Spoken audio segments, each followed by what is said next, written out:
Matt, can you talk a little bit more just about what impacts the uncertainty might have? You mentioned the rants. I mean, particularly schools and with dealing with Wall Street. Can you just talk a little bit more about Sure. Well, for the state's perspective, we need to issue roughly a $10 billion revenue anticipation note just to take care of our intra-year financing.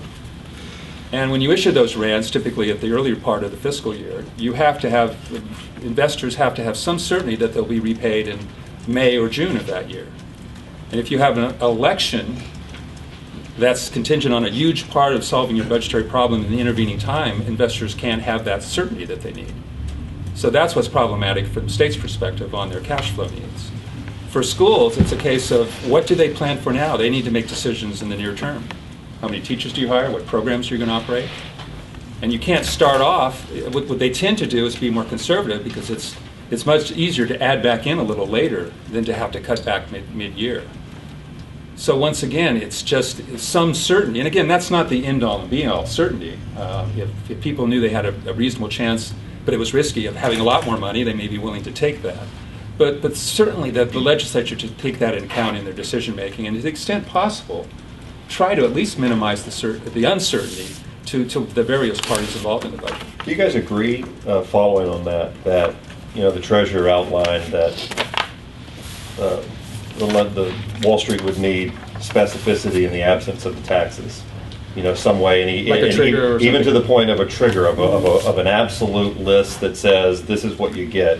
Do you think it has to go that far, or can it just be more? I think they would need some specificity. Let me turn to Jason Cisney, who probably has strong views on that. Jason, what do you think? Yes. Yes, you concur with Treasurer. Yes.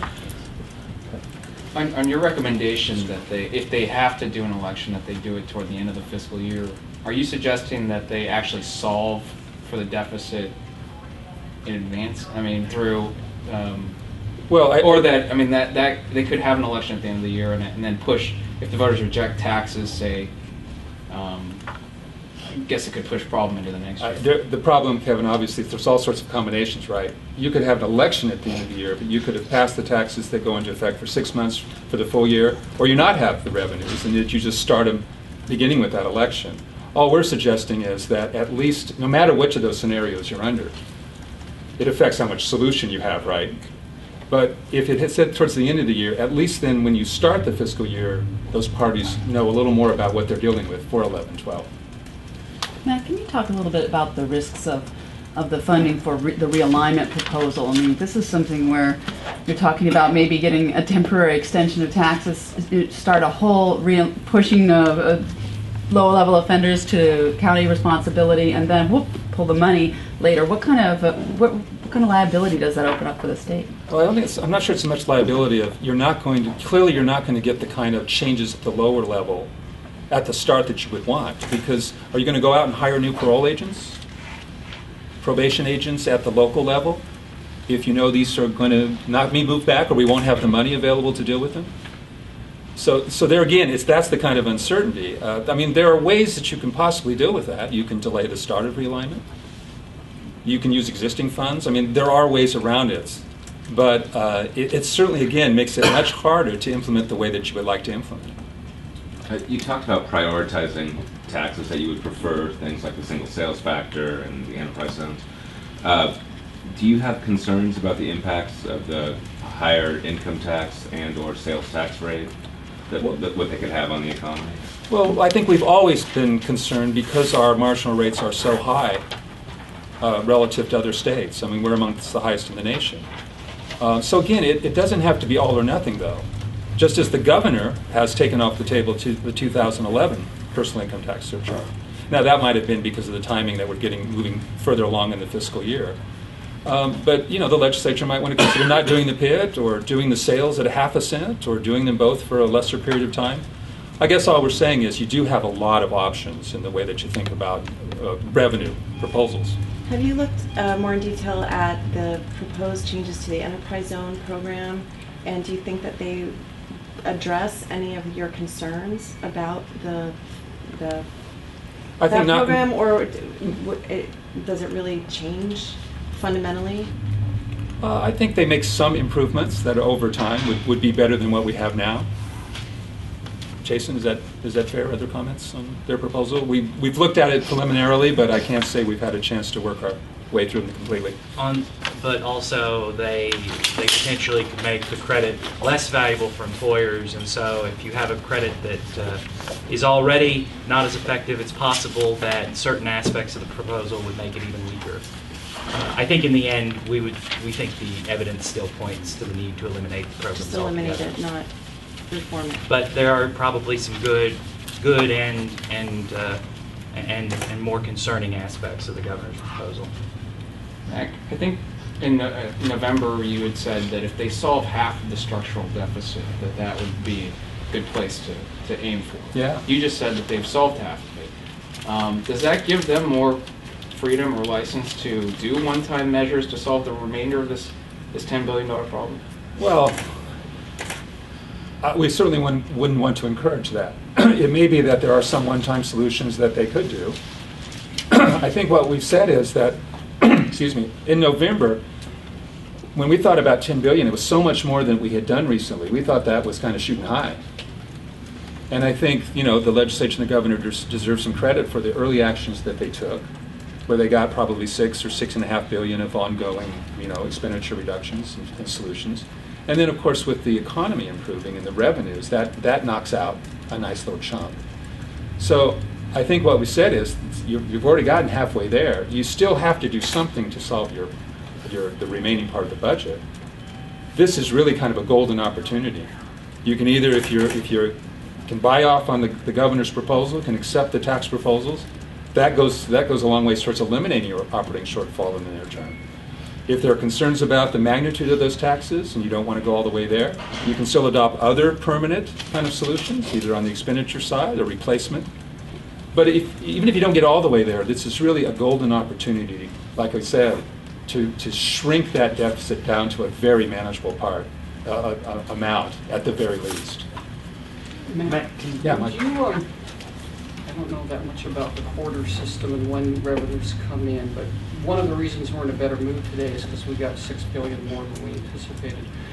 Within the next 6 or 7 weeks, is there any windows where more revenue could come in? If so, where, and where do you think they should direct that money?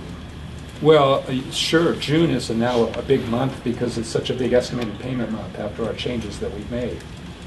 The problem is you don't typically know the full extent of how you're doing until after the month is over. So you would ideally like to have your budget already in place.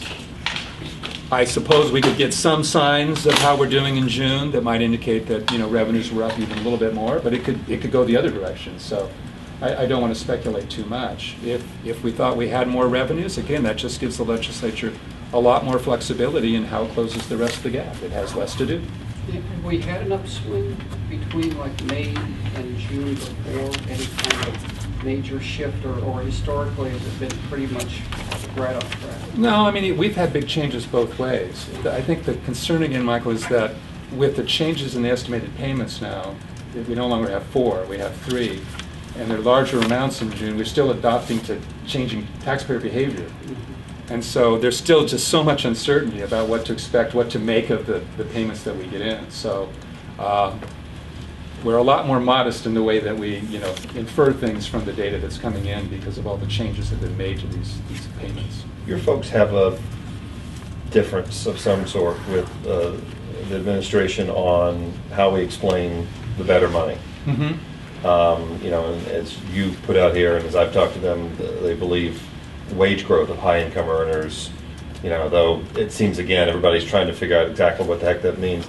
My question is that more of something that we just need to figure out as we go down the road, or do we need to settle on what we think it is more now for how it drives this year's policy about, as you said, there are other options on the table, the pros and cons of the governor's tax package vis-a-vis anything else out there? Well, I mean, that's a good question. I think our two big differences were finance and us are both up considerably in PIT. They're a little bit more in the kind of wage and salary because of exactly what you said. They had the high-enders kind of growing more. We had a more modest growth rate and below 200 and above 200.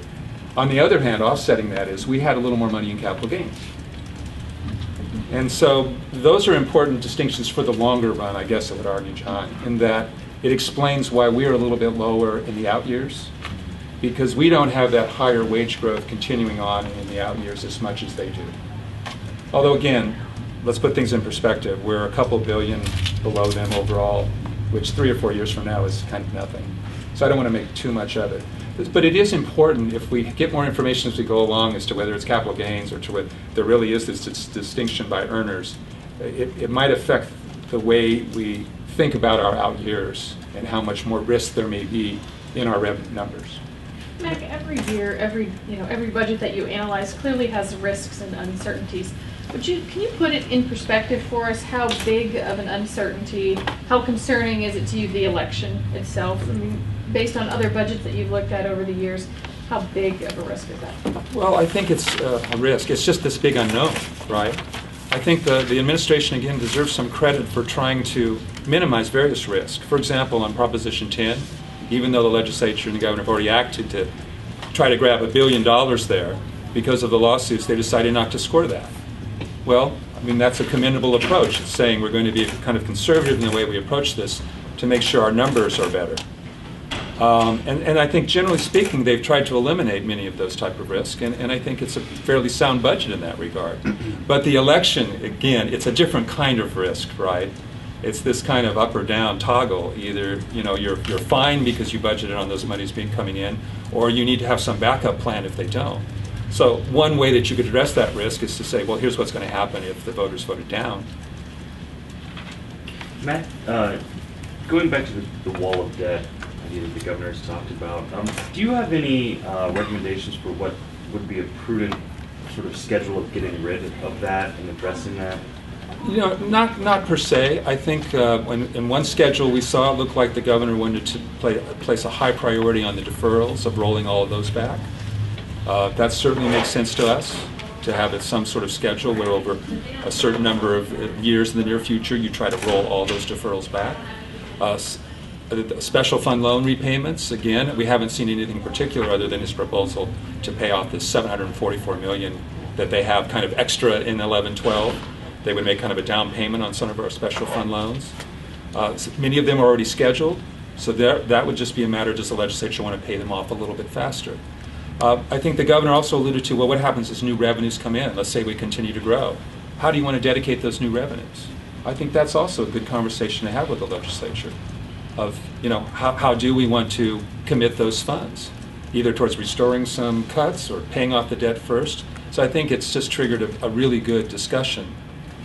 You talked about that pressure or balance between, if you dedicate more money toward paying down this wall of debt, what other choices that cuts off for you? I mean, you mentioned restoring cuts. I mean, what kind of pressures exist there? I think that's exactly it. Let's take the schools, for example. To the extent that in the near term you use the vast majority of funds to pay off the deferrals, they're not available to what the schools, I'm sure, would like to do, and is that restore some of the reductions they've taken over the last 3 years.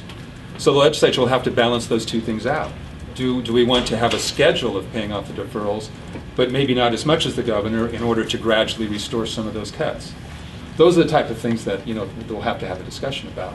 Do you think that it should be? I mean, I think the governor in here mentioned that it should be a top priority to tackle this wall of debt with any new revenues. Is that prudent, or more prudent than, say, dedicating that money toward other parts of the budget? I think that's hard to answer, Kevin. I think what we've said is we just want it to be in the mix. And again, you're trading off, but let's say that we decide to adopt various tax measures. Then you'll be confronted with, well, do you roll back some of the tax measures a little early because you're concerned about the effect on the economy? Do you restore some of the education cuts or the health and social service reductions? I mean, that is such a fundamental kind of legislative prioritization issue that I don't want to tie their hands. What we want to just see is it's in the mix, and I think that's where the governor has added considerably to the discussion. Along the lines of moving the personal income tax, all that money would go to schools, right? So if you were to modify... I'm sorry, what do you mean? The personal income, the well, surcharge? It goes into the general fund, which then Right. affects how much we pay schools. Right. So wouldn't you be opening up another problem if you were to scale back the income tax proposal? Well, I mean, it's a problem in what sense? You also reduce them those added obligations. Maybe you're not able to then pay back as much deferral as you want, but you can still keep schools at roughly the same level they were at in January. When they talk about the all cuts budget, the $5 billion potential cut, isn't that closed by the income surcharge? No. I mean, I can't speak to why the governor's take on that, but when he put some numbers in and kind of almost referred to our office, that was done at a time before we recognized any of the new revenues. So, I mean, I think we're in a different world now. So I can't speak to how the governor is using those numbers. But there would be a big impact on 98 Well, if you were to change the income tax. Well, not necessarily. Okay. It might change the amount, but if you had less in the guarantee, think about what the governor did with all of the additional money. He didn't add to any programmatic spending right now. Okay, so where schools were in January, their kind of target of what we hoped they would spend, has not fundamentally different from where he's now proposing, because the money would go to pay off the deferrals. Now in the future, by having a higher guarantee, and if you paid off the deferrals or you decide not to use those additional monies next year, it could allow you to add to your program. But for 11-12, it's not fundamentally changing what the schools are looking at because of the way that the governor proposes to spend the additional amounts. But if the voters knock down that income tax proposal, schools would be looking at a big cut.